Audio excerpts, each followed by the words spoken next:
Hello everyone, welcome to my channel biology with Nirupama. तो इस video में हम डिस्कस करने वाले हैं मेजल्सन एंड स्टल एक्सपेरिमेंट के बारे में। So before going to the experiment, let's know first why Meselson and Stahl have done this experiment. In 1953, Watson and Crick discovered the double helical structure of DNA, and after this discovery, there are several hypotheses or models were proposed by various scientists to explain how it was replicated. So they hypothesized three possible mechanisms of DNA replication. First one is conservative, then semi-conservative and dispersive. तो conservative mode of replication में क्या होता है? The entire parental DNA act as a template, one daughter DNA consist of original parental DNA and other would be totally new DNA double helix. तो इस hypothesis में क्या कहा गया है, जो पेरेंटल डीएनए है वो एंटायरली एक्ट करता है एज अ टेम्पलेट की तरह, और उसमें से जब डॉटर डीएनए का सिंथेसिस होता है, जो न्यू डीएनए बनता है वो अलग सा एक डीएनए बनाता है, और जो पेरेंटल डीएनए होता है वो अलग सा एक डीएनए बनाता है। तो यहाँ पे जो एक डॉटर डीएनए है वो एग्जैक्टली सेम होता है पेरेंटल डीएनए के साथ, इसलिए इसको कंजर्वेटिव मोड ऑफ रेप्लिकेशन कहा गया है। फिर हम आते हैं सेमी कंजर्वेटिव पे। तो सेमी कंजर्वेटिव में क्या होता है? The two parental DNA strand separate and each of दो strand then serve as a template. This result in two DNA double helices, both of which consist of one parental and one new. तो semi conservative में क्या होता है, यहाँ पे जो parental DNA होता है वो पहले दो स्ट्रैंड में सेपरेट हो जाता है, और फिर ईच स्ट्रैंड एक टेम्पलेट की तरह एक्ट करता है, और उसमें से जब डॉटर डीएनए का सिंथेसिस होता है तो दोनों ही डीएनए में बोथ एक पेरेंटल स्ट्रैंड और एक न्यूली सिंथेसाइज स्ट्रैंड रहता है, इसीलिए इसको हम बोलते हैं semi conservative mode of replication. और एक है जो कि डिस्पर्सिव। तो डिस्पर्सिव में क्या होता है, the parental double helix is broken into double stranded DNA segment and then the synthesis of the similar short region of DNA occurs. The segment then reassemble into complete DNA double helix and each strand with parental and newly synthesized DNA. तो dispersive hypothesis में क्या होता है, जो parental DNA होता है वो पहले छोटे छोटे सेगमेंट में डिवाइड कर जाता है, और फिर ईच सेगमेंट फिर सिंथेसिस करता है short similar region of the DNA, और फिर उसके बाद वो सारे सेगमेंट फिर रीअसेंबल कर जाते हैं और एक कंप्लीट डीएनए फॉर्म करते हैं. तो यहाँ पे जो डॉटेड डीएनए बनता है तो उसमें वो डीएनए के एक ही स्ट्रैंड में हमें both parental as well as the newly synthesize sequence देखने को मिलते हैं, इसीलिए इसको डिस्पर्सिव मोड ऑफ रेप्लिकेशन कहा गया है. तो इन तीनों हाइपोथेसिस में से जो डीएनए है वो किस तरह से रेप्लिकेट करता है उसे एक्सपेरिमेंटली प्रूव किया मेजल्सन एंड स्टल ने. तो अभी हम चलते हैं एक्सपेरिमेंट की तरफ. In 1958, Matthew Meselson and Franklin Stull at California Institute of Technology experimentally demonstrate the semi-conservative replication of DNA using E. coli cells. So, Meselson and Stull ने experimentally ये कहा कि जो DNA का जो replication होता है वो semi-conservative way में होता है. तो इस एक्सपेरिमेंट में जो रिक्वायरमेंट्स है वो पहले देख लेते हैं. तो फर्स्ट है ई कोलाई, फिर सीजियम क्लोराइड सोल्यूशन. तो ये सोल्यूशन इसीलिए यूज़ किया जाता है क्योंकि इसका जो डेंसिटी है वो approximately equivalent to the density of DNA होता है. तो जब हम डीएनए को इस सोल्यूशन में लेके सेंट्रीफ्यूज करते हैं तो जो डीएनए होता है वो अपना डेंसिटी के हिसाब से सेपरेट हो जाता है, और उसे जब हम यूवी में पास करवाते हैं तो हमें वेरियस बैंड्स देखने को मिलते हैं. फिर आता है कल्चर मीडियम. तो इसमें जो नाइट्रोजन का सोर्स होता है, एक होता है N15 लेवल एमोनियम क्लोराइड.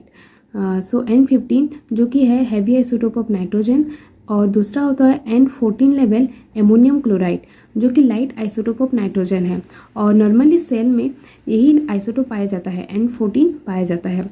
तो इस दोनों आइसोटोप्स में सेम नंबर ऑफ इलेक्ट्रॉन और प्रोटॉन होते हैं, पर डिफरेंस होता है न्यूट्रॉन में. N15 में 8 नंबर ऑफ न्यूट्रॉन्स पाए जाते हैं और N14 में 7 नंबर ऑफ न्यूट्रॉन्स पाए जाते हैं। तो इसीलिए N15 का जो एटॉमिक मास है वो एज़ कम्पेयर टू N14 थोड़ा ज़्यादा रहता है। फिर फोर्थ में है density gradient ultra centrifuge machine, और फिफ्थ में फोटोग्राफिक प्लेट, देन सिक्स में अल्ट्रा वायोलेट ऑप्टिक्स और अल्ट्रा वायोलेट रे।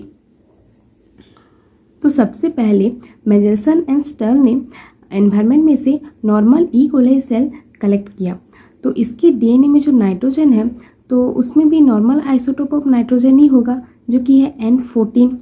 फिर यहाँ से उन्होंने कुछ डीएनए एक्सट्रैक्ट किया और उसका उन्होंने सेंट्रीफ्यूज किया using density gradient ultra centrifuge machine, और फिर उन्होंने उसके सामने एक फोटोग्राफिक प्लेट रखा और यहाँ से उन्होंने यूवी रे पास करवाया। तो जहाँ पे डीएनए नहीं है वहाँ से तो यूवी आसानी से पास कर जाएगा, पर जहाँ पे डीएनए है तो डीएनए का एक प्रॉपर्टी है कि वो यूवी एब्जॉर्प्शन कर सकता है।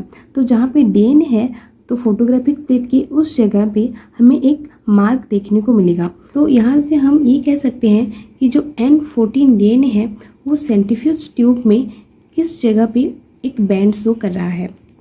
तो इन्होंने फिर इन सेल्स को N15 कंटेनिंग मीडियम जो कि है हेवी आइसोटोप ऑफ नाइट्रोजन उसमें सेवरल जेनरेशन के लिए ग्रो किया।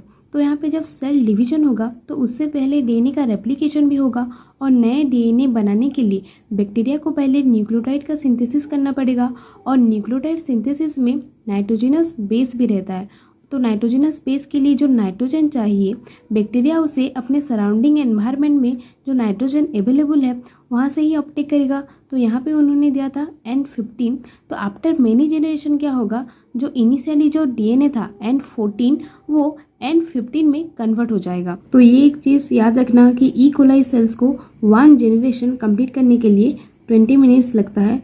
तो मेनी जनरेशन ग्रो करने के लिए बहुत दिन नहीं लगेंगे, 1 या 2 दिन में हो जाएगा।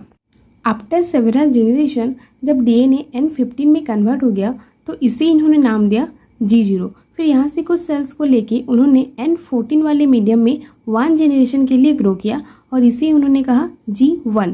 फिर यहाँ से कुछ सेल्स को उन्होंने फिर और 2 जनरेशन के लिए N14 वाले मीडियम में ही ग्रो किया और इसे उन्होंने कहा G2।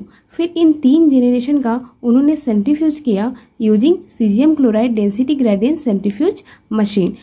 तो जब उन्होंने G0 से डीएनए एक्सट्रैक्ट करके उसे सेंट्रीफ्यूज करके उसका बैंड पैटर्न शो किया तो उन्हें कुछ इस टाइप का बैंड पैटर्न शो हुआ। और फिर जब उन्होंने G1 से डीएनए एक्सट्रैक्ट करके उसका बैंड पैटर्न शो किया तो ये ना ही N15 और N14 वाले रीजन में बल्कि दोनों रीजन के बीच में एक बैंड शो कर रहा था। तो इसे इन्होंने नाम दिया हाइब्रिड डीएनए। जब उन्होंने G2 से डीएनए एक्सट्रैक्ट करके उसका सेंट्रीफ्यूज किया तो उन्हें 2 टाइप का बैंड पैटर्न शो हुआ, जो कि एक N14 वाले रीजन में और एक बीच में। तो इस तरीके का बैंड पैटर्न देख के मेजरसन एंड स्टर्ल ने ये कहा कि डीएनए का जो रेप्लिकेशन होता है वो सेमी कंजर्वेटिव वे में होता है। तो अब हम देखते हैं कि वो कैसे होता है। यहाँ पे मैंने जो N15 का डीएनए है उसे ब्लैक पे और N14 का जो डीएनए है उसे रेड पे मार्क किया है।